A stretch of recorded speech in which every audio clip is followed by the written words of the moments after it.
Hi guys, welcome to How to Solve YouTube channel. In today's video, I am going to show you how you can fix an image in Adobe Photoshop using levels. Before getting into this video, must subscribe to our YouTube channel and click on the bell icon. First, you need to open Photoshop. You see that I already open an image.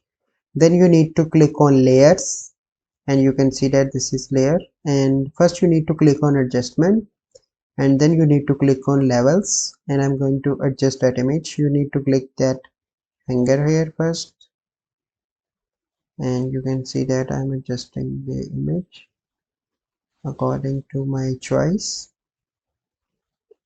so that's look much better. And I will going to, so you can see that it is a separate layer, and I easily check the difference. So I need to close this and check on this eye icon, and you can see that the clear difference in two images.